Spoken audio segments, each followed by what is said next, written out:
Latest updates के लिए ultra channels को सब्सक्राइब करें और बेल आइकन को प्रेस करें।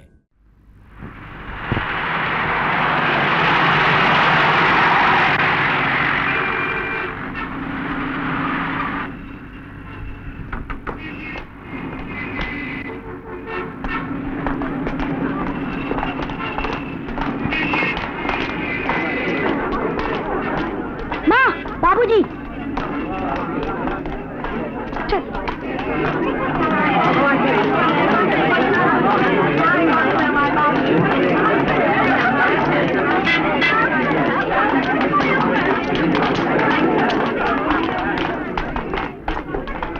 ए भाई, इधर से नहीं। मगर वो मेरे पति है। ये कैदियों के जाने का रास्ता है, आप उधर से जाइए। चल। अरे आरती बहन, आप कहाँ थी? मैं तो आप ही को देख रहा था। गुप्ता जी अभी अभी नहीं लाए हैं, हथकड़ी डालकर। मैंने बचा लीजिए गुप्ता जी। आरती बहन, हिम्मत रखिए, ऐसा भी क्या है? सच सच बताइए, ये बच जाएंगे ना? मैं क्या कहूँ, मैं तो पूरी कोशिश कर रहा हूँ।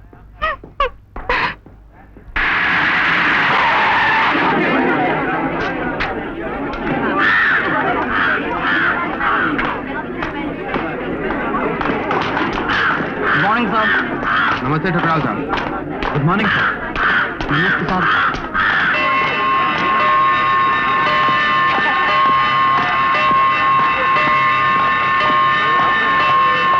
मुकदमे की कार्रवाई शुरू की जाए। मिलॉर्ड, ये चेहरा जिस पर इस वक्त मासूमियत और बेचारगी के सिवा कुछ नहीं है, ये चेहरा नहीं, एक नकाब है। वो नकाब जिसके पीछे एक संगदिल खूनी छिपा हुआ है। मिलॉर्ड, कौन नहीं जानता कि मरने वाले श्री रामकृष्ण ओबेरॉय इस शहर के बहुत बड़े करोड़पति थे, जिनके पैसे पर ना जाने कितने स्कूल, कितने धर्मशाला और कितने विधवा आश्रम चल रहे हैं। ये मुल्जिम अपने आप को एक संगीतकार कहता है।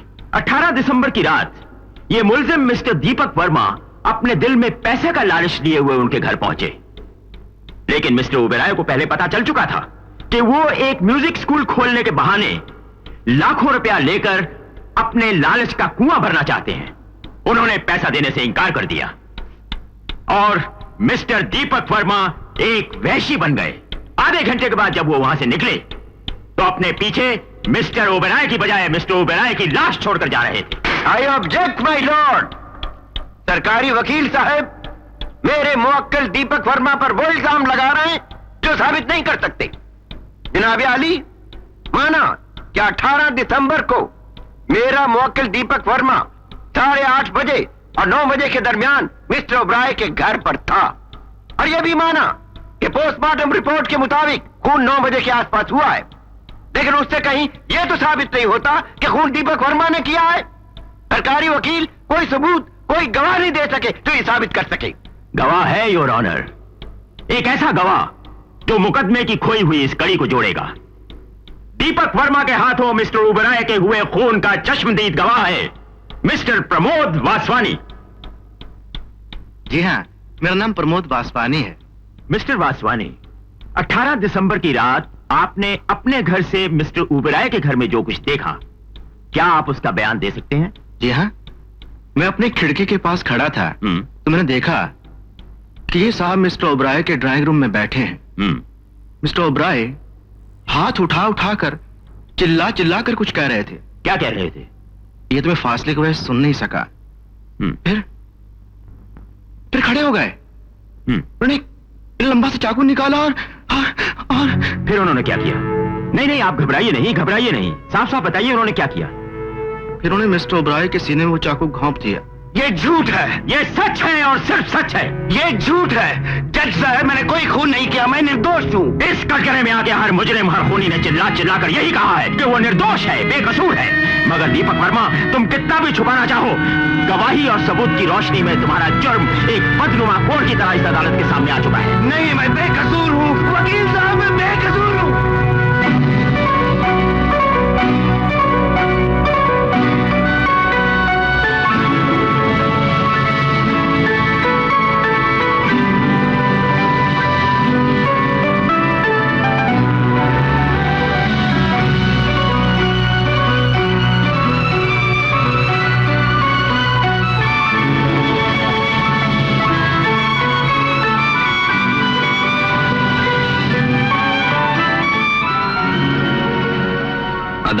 आज के लिए बर्खास्त की जाती है। आप क्या चाहते हैं मैं मुकदमा हार जाऊं? नहीं नहीं नहीं, मैं आपको ये कहने नहीं आया हूं। तो मैं तो आपको ये बताना चाहता था कि मैंने अपने मुवक्किल दीपक वर्मा को निर्दोष होते हुए भी ये जुर्म कबूल करने को तैयार करा लिया। अगर आप अदालत में फांसी के बजाय उम्र कैद की दरखास्त करें। देखिए, एक निर्दोष को फांसी के तख्ते पे पहुंचाकर मेरे लिए बहुत जरूरी है।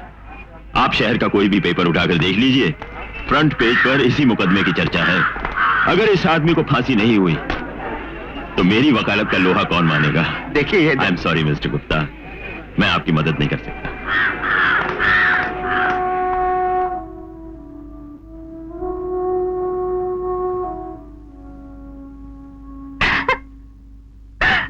आरती, जिंदगी की हर जंग में तुमने मेरा साथ दिया है। अब तुम्हारे आंसुओं को देखकर क्या मैं ये समझ लूं कि हम ये जंग हार गए? नहीं नहीं, बिल्कुल नहीं। आरती, इन बच्चों के लिए तुम ही सहारा हो। तुम अरुण जी। यहाँ हो। अरुण, जी बाबूजी। देखो बेटे, तुम्हारी माँ ने हमारे लिए बहुत तकलीफें सही हैं। उन्हें तकलीफ मत देना। नहीं दूंगा बाबूजी। और कोमल तुम्हारी छोटी बहन है, उसका ख्याल रखना। रखूंगा बाबूजी। तुम पर हमारी बहुत उम्मीदें हैं बेटे। आरती बहन, गुप्ता जी, क्या कहा ठकराल ने? बहुत जिद्दी आदमी है। मैंने उसे कहा कि अगर वो फांसी की सजा न दिलवा कर सिर्फ उम्र कैद करवा दे तो दीपक कोर्ट में कह देगा कि खून उसने किया। हाँ। फिर भी क्या? फिर भी नहीं माना वो। हे भगवान, अब क्या होगा?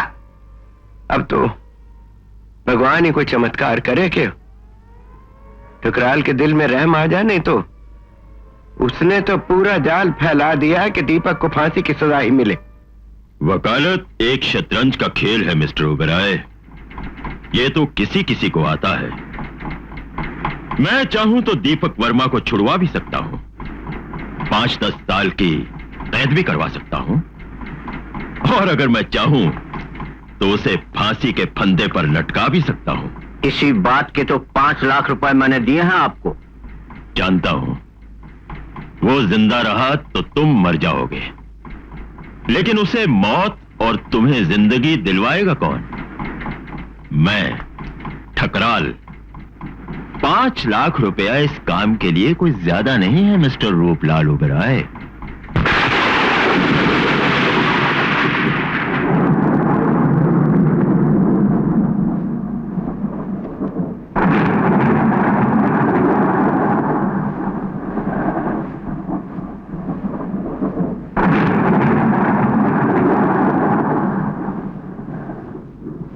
माँ, कहाँ जा रही हो माँ?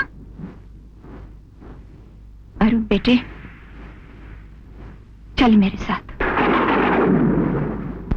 फिजूल की बकवास सुनने का मेरे पास वक्त नहीं है कामिनी। तुम मेरी बीवी हो नहीं, मेरी बीवी थी। मैंने तलाक के सारे कागजात साइन करके भिजवा दिए हैं, और बच्चे के बारे में तुम बिल्कुल फिक्र मत करना। तुम्हारे बगैर वो भी सुखी रहेगा और मैं भी। ए शांता, इधर खड़ी खड़ी क्या कर रही है? जाके उधर बच्चे को सुलाती क्यों नहीं? जी साहब।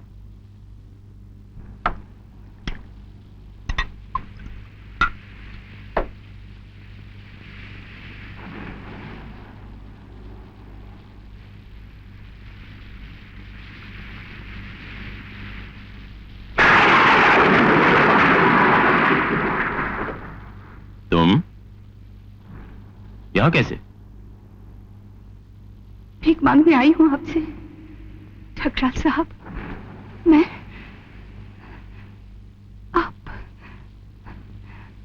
आप थोड़ी दया करेंगे ना? मेरे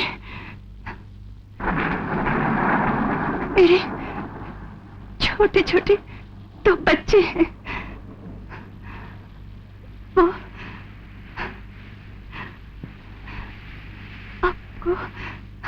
आपको दुआ देंगे ठकराल साहब, बहुत दुआ देंगे। भाई इसमें मैं क्या कर सकता हूं? तुम्हारे वकील के पास ना तो कोई सबूत है और ना ही कोई गवाह। जिसके पास कोई सबूत या गवाह न हो, क्या वो निर्दोष नहीं होता? तो तुम क्या चाहती हो कि तुम्हारे कहने पर मैं ये केस हार जाऊं? नहीं नहीं, ये बात नहीं है, लेकिन वो निर्दोष है। फिर भी आप उन्हें सजा दे दीजिए, लेकिन फांसी की कोशिश न कीजिए। आप केस जीतना चाहते हैं ना? आप उन्हें उम्र कैद की सजा दे दीजिए। काल कोठरी में पड़े रहेंगे, लेकिन जिंदा तो रहेंगे। मेरे बच्चे अनाथ तो नहीं होंगे। कितने ही साल क्यों ना हो, मैं उनकी राह में काट लूंगी। लेकिन ठकराल साहब, फांसी नहीं ठकराल साहब, फांसी नहीं। देखो, मैं तुम्हारे लिए कुछ नहीं कर सकता। तुम जाओ यहां से। नहीं ठकराल साहब, नहीं।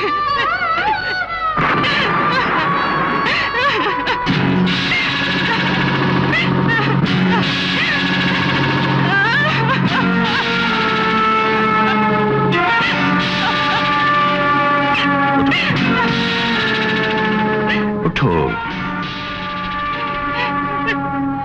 देखो, जो होना था सो हो गया। मगर घबराने की कोई बात नहीं है। तुम जवान हो, बच्चे पालने हैं ना? अगर कोई कामकाज की जरूरत हो तो मैं दिलवा दूंगा। समझ गई ना? ना ना ना, अपने आप को बेसहारा मत समझो। तुम्हारी देखभाल मैं करूंगा।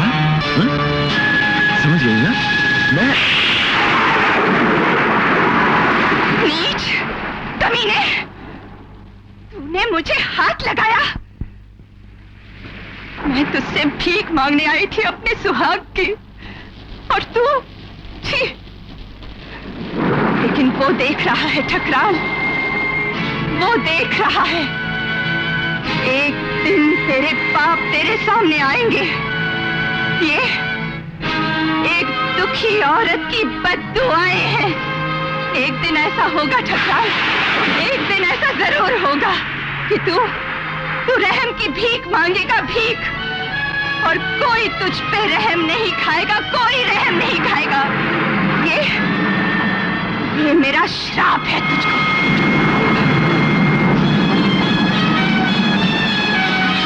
चल।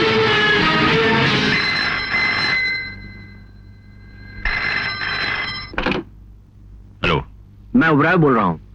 सुना है आपके पास दीपक वर्मा का वकील आया था और आप फांसी के बदले उम्र कैद का सोच रहे हैं। मिस्टर ओबराय, आपके भाई साहब के खूनी दीपक वर्मा को फांसी होगी, सिर्फ फांसी। तमाम सबूतों और गवाहों के बिना पर अदालत दीपक वर्मा को श्री रामकृष्ण ओबराय के कत्ल के जुर्म में ताज़िरात हिंद दफा 302 के तहत सजाए मौत करार देती है।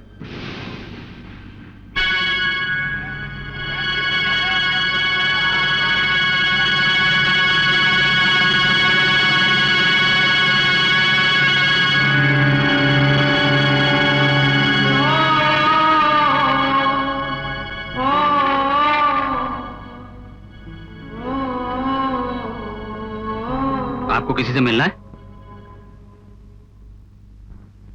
कल सुबह दीपक वर्मा को फांसी हो रही है। वासवानी, हाँ? इस गवाही के मैं तुम्हें 50,000 रुपए दे चुका हूं। झगड़ा क्यों करते हैं ओबराय साहब? एक 50,000 रुपए की और जरूरत है। मिल जाएंगे। कब? कल। Promise? Promise. Thank you and good night. Good night. बहुत जरूरी।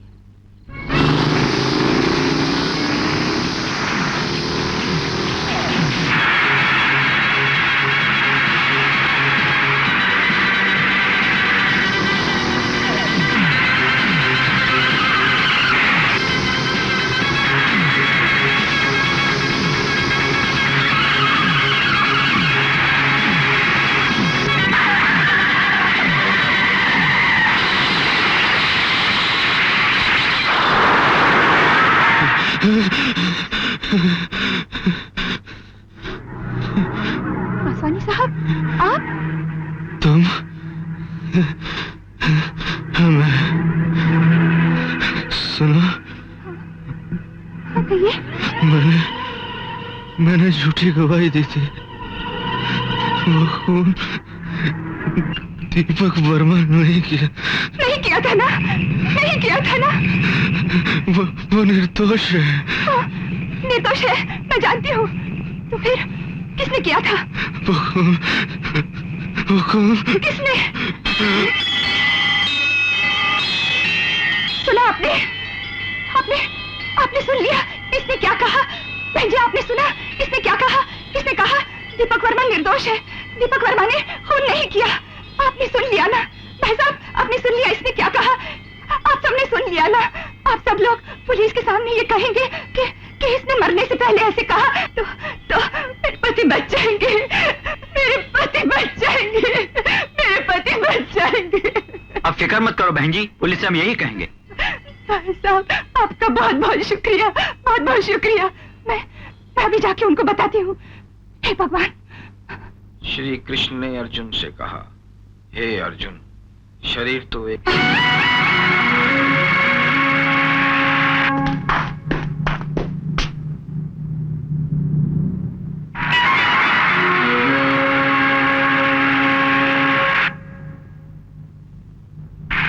जरा जल्दी कीजिए।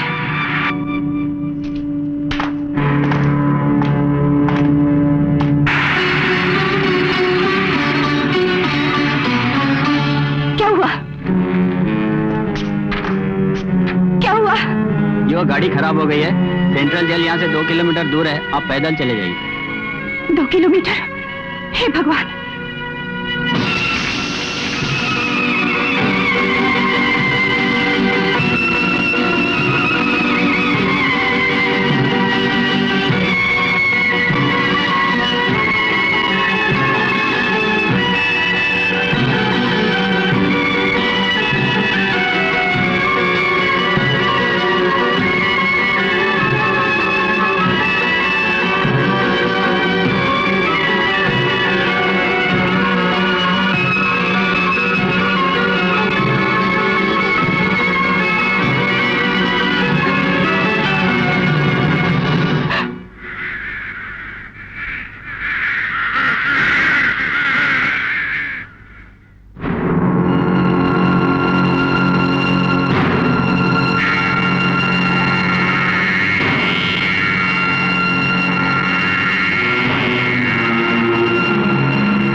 बॉडी को ले जाने के लिए कागजात तैयार हैं। आइए दस्तखत कर दीजिए।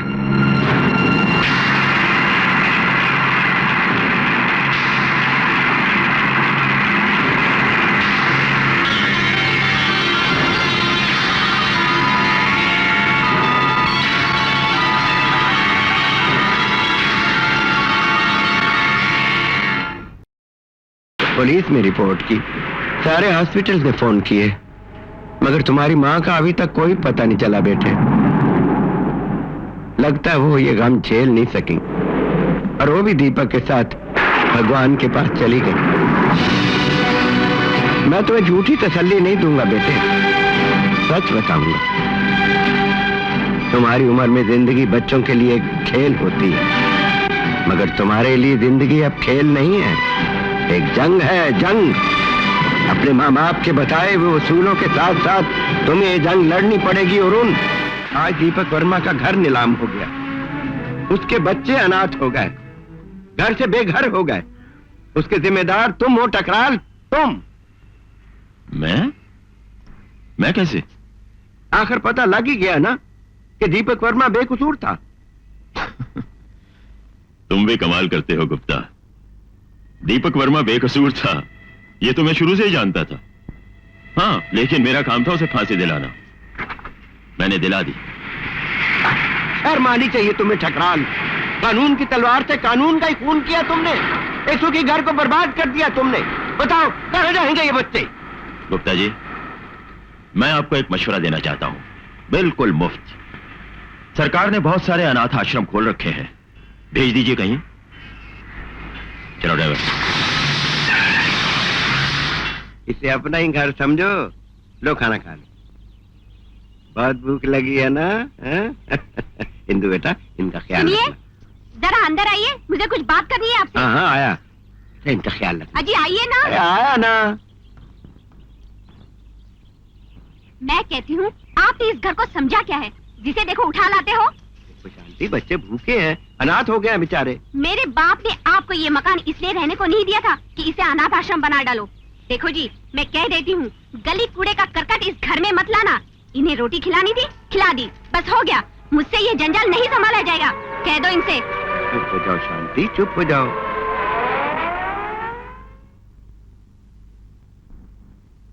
इंदु, जी कहाँ गए ये दोनों? वो लोग चले गए पापा।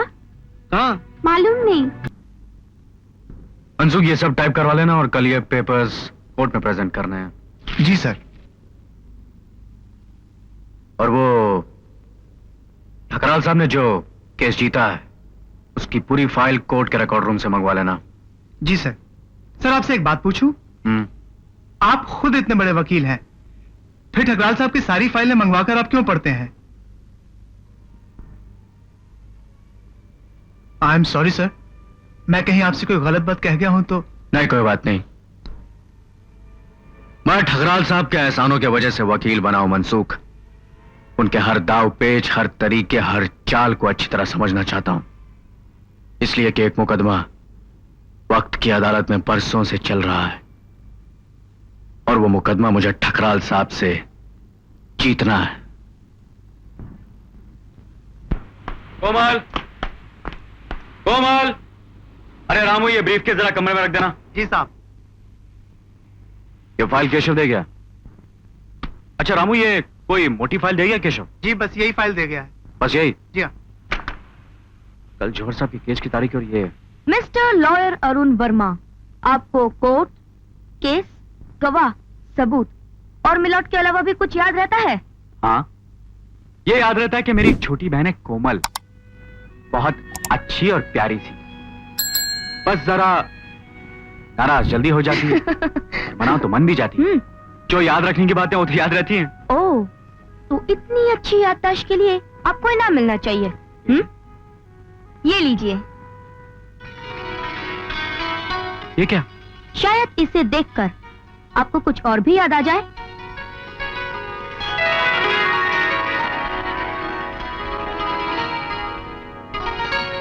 अरे वाह, मगर ये अचानक किस लिए? ये इसलिए, एक तो मैं आपको याद दिलाना चाहती थी कि कुछ जमाने पहले आप वकालत के अलावा और भी कुछ शौक रखते थे, और दूसरी बात ये कि आज आपका जन्मदिन है। अरे, मैं तो भूल ही गया था।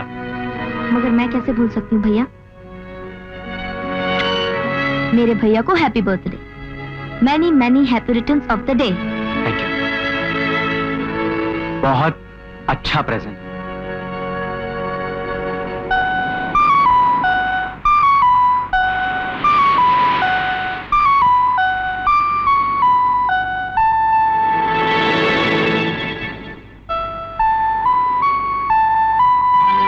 भैया, ये तोहफा मैंने तुम्हें तुम्हारे दुख याद दिलाने के लिए तो नहीं दिया था? नहीं कोमल, याद वो बातें दिलाई जाती हैं जो आदमी भूल गया, लेकिन ये वो दुख है जो पल भर के लिए न कभी तुम भूली हो न मैं। याद है मुझे सब कुछ, बहुत अच्छी तरह याद है।